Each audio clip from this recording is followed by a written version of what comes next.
Have you ever wondered what truly happens when we die? Not the surface-level answers we're taught by society, but the deep hidden truth that has been guarded for millennia by mystics, sages, and secret societies. There exists a lost manuscript buried in the sands of time that holds the key to understanding the most profound mystery of human existence. A manuscript so powerful, it has been kept from the world to prevent its secrets from disrupting the very fabric of reality as we know it. This manuscript, filled with ancient wisdom, promises not only to reveal the truth about death, but to awaken a new perspective on life itself. But what does this truth mean for us? Could the ancient knowledge within its pages allow us to transcend the fear of mortality and unlock a deeper connection to the divine? Or could it challenge everything we've been taught about the afterlife, forcing us to confront the terrifying reality that death may not be an end but a beginning?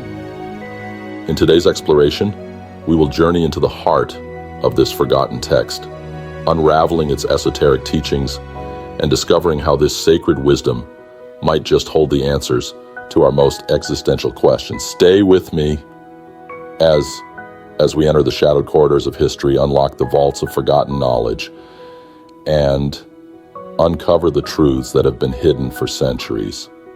Second, historical and philosophical context. The manuscript we speak of, the one that whispers of death, the afterlife, and the secrets of existence, has a history shrouded in mystery. Its origins are lost to time, but some believe it traces back to ancient Egypt, where priests and philosophers sought to understand the transition of the soul from life to death. The Egyptians, with their intricate knowledge of the afterlife, embedded secret teachings in their rituals, from the elaborate burial practices of the pharaohs to the enigmatic Book of the Dead. This manuscript, many theorize, is a continuation of that wisdom, one that delves deeper, beyond the veil of the physical world, into the realms of the unseen. It is said that this manuscript was handed down through generations, passed from one hidden society to another, protected by those who understood its true power. Some believe it made its way into the hands of the mystics of the ancient East, Taoist sages who spent lifetimes in communion with the natural forces of the universe, and Buddhist monks who sought enlightenment through the stillness of meditation.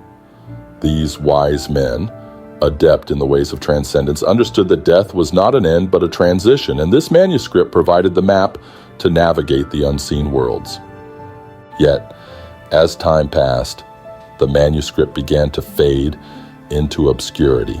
In the rise of organized religions and the dominance of materialistic thought during the Age of Enlightenment, such teachings were labeled as heretical, dangerous. Fear of the unknown, of what lay beyond death, caused these truths to be buried, erased, and forgotten. They were too radical, too unsettling for a world that clung to the notion of finality, death as an ending, rather than a continuation. The manuscript, like so many other sacred texts, was hidden away, with only fragments surviving. Those fragments which speak of life as a cyclical journey, of death as a doorway, and of the soul as an eternal traveler. As much as history has tried to bury these truths, there are those who have spent their lives in search of what was lost. In libraries across the world, in forgotten tombs, and in the deep recesses of ancient temples, scholars and spiritual seekers have pieced together parts of this manuscript. What they have uncovered is not only a guide to death, but a revelation about the nature of reality itself, a reality far more fluid, far more connected than we could ever imagine. The esoteric traditions, from Hermeticism to Kabbalah, tell us that knowledge of death is the key to unlocking life's true purpose. These teachings have been passed down through the centuries, often in the form of allegories, symbols, and secret codes, guarded by those who understand that death is not something to fear, but something to be embraced in order to truly live. The manuscript's message echoes across these traditions, offering a blueprint to transcend the veil of illusion that clouds our understanding of existence. In our modern age, death is often regarded with fear and avoidance. We speak of it in hushed tones, as though acknowledging it will invite its inevitable touch. But in the forgotten wisdom of the ancients, death was not feared. It was understood. It was seen as a necessary passage, a teacher that reveals the truth of who we are beyond the body, beyond time. And it is this ancient understanding that the lost manuscript seeks to restore. Third core explanation, part 1. The lost manuscript is not merely a guide to the afterlife. It is a map of the soul's journey, both in life and in death. It holds truths that shatter conventional understandings of existence. According to its teachings, death is not the end, but the natural continuation of the soul's evolution. What we think of as life is but a brief chapter in a much grander eternal narrative, a narrative that we have only begun to understand. The manuscript begins by teaching us that life and death are intricately intertwined, two sides of the same coin, like the waxing and waning of the moon. In ancient teachings, we are told that the soul is not bound by the physical world, but rather it is a spiritual essence that moves through different planes of existence. The manuscript explains that when we die, we do not simply cease to be. We cross into another realm, a realm that exists alongside this one, but beyond the reach of our ordinary senses. It is a realm of higher consciousness, of pure energy and thought, where the boundaries between self and the universe dissolve. In this higher realm, the soul is confronted with a mirror of its earthly journey. It sees itself not as a body, but as a vast, timeless consciousness, interconnected with all that is. This is what the manuscript calls the Great Reflection, a moment where the soul faces its own truth. It is here that the teachings of the manuscript begin to take shape in profound ways. The idea that our fear of death stems not from the end itself, but from our unwillingness to accept our true nature. The manuscript reveals that death is not a judgment, it is an unveiling. The manuscript is filled with parables and metaphors to explain this process.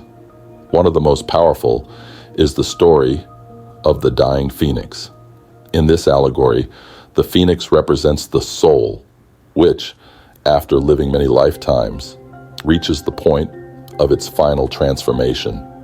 The phoenix, tired and worn, flies into the flames not to perish, but to be reborn into a new form, one that transcends time, space, and the limitations of the physical body. The fire symbolizes the process of spiritual purification, where all attachment, fear, and illusion are burned away, leaving only the soul's true essence. This rebirth is not some abstract idea, but an experiential reality. It is not merely a transition to the afterlife. It is an ongoing process, a continual cycle of spiritual awakening that occurs with every death and rebirth, with each shift in consciousness. This is why the manuscript speaks of death as a teacher. It challenges us to strip away the false identities we have created for ourselves in this lifetime, the roles we play, the labels we wear, and to face our pure, unembellished soul. In this way, Death offers us an opportunity to transcend our attachments to the material world, to awaken to the eternal truth of our being. And yet, the manuscript cautions, this process is not always easy. Many souls, it says, linger in the realms of death, bound by fear, regret, and unresolved emotions. They become trapped in what is known as the between. This is a space where souls wander aimlessly, unable to progress, drawn back to the material world by unresolved desires or unfinished business. The manuscript teaches us that to avoid this fate, one must live with intention, being aware of the impermanence of life, of the fleeting nature of the physical form, and preparing oneself for the inevitable journey through death while still fully engaged in life. What the manuscript offers is not only a view of what lies beyond death, but a deeper understanding of how we can live more consciously in the present. It teaches us that our fear of death blinds us to the richness of the present moment. When we live with the awareness that life is transient, that death is not the final word, we begin to see life as the great opportunity for transformation. We begin to live more authentically, more connected to the eternal truths that flow beneath the surface of everyday existence. Fourth core explanation, part 2. As we delve deeper into the manuscript's teachings, we are invited into the labyrinth of the soul's transformation after death, a journey not unlike the initiation rites of ancient mysteries. The manuscript reveals that death is a passage through veils that obscure the true nature of reality. Beyond these veils, the soul encounters profound realms, each shaped by its thoughts, actions, and vibrations during its earthly existence. These realms are not separate places, but interconnected dimensions of consciousness created by the very essence of the soul's journey. One of the most striking revelations in the manuscript is the concept of the 3 veils. The first veil is the physical realm, which we experience through our senses, the world of matter, space, and time. It is the realm that, while we live within it, often defines our perceptions of reality. The second veil is the emotional realm, where our unresolved feelings and desires reside. These emotions, the manuscript teaches, are the seeds of our attachment, or the root causes of the suffering we experience in life. This veil, once passed through, reveals to the soul the patterns of its attachments, patterns that it must heal in order to ascend to the higher planes. But it is the third veil that holds the deepest mystery, the veil of the mind. It is through this veil that the soul confronts its own illusions, the stories we tell ourselves about who we are, our identity, our purpose, and our place in the universe. The manuscript calls this the veil of ego, for it is only when we shed the illusion of the separate self, when we dissolve the false identities we have clung to, that we can truly access the eternal truths that lie beyond the illusion of time and space. The manuscript teaches that once this veil is lifted, the soul experiences what is known as the Great Unification, a profound realization of oneness with all that is. But here lies one of the greatest mysteries that the manuscript unveils, the concept of the fractured soul. The manuscript tells of souls that, instead of ascending, remain trapped in lower realms, their energy scattered and divided. These souls are not truly lost. They have not been severed from the whole, but they are incomplete, broken into fragments by the weight of unresolved trauma, fear, and guilt.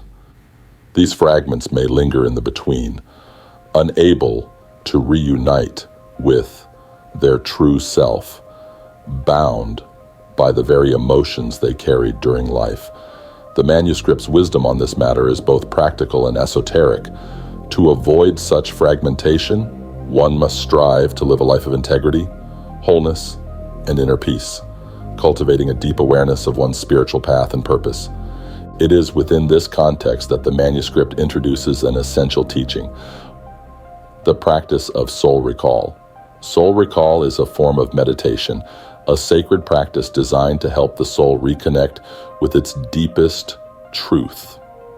In this practice, one calls forth the fragmented parts of the soul that may have been lost in past lifetimes or earlier in this life, integrating them into the whole.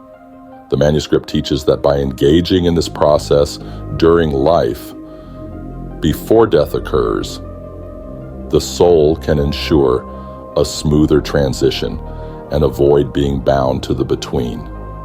Moreover, the manuscript reveals that the cycle of birth, death, and rebirth is not a random occurrence, but a divinely orchestrated process designed for spiritual growth.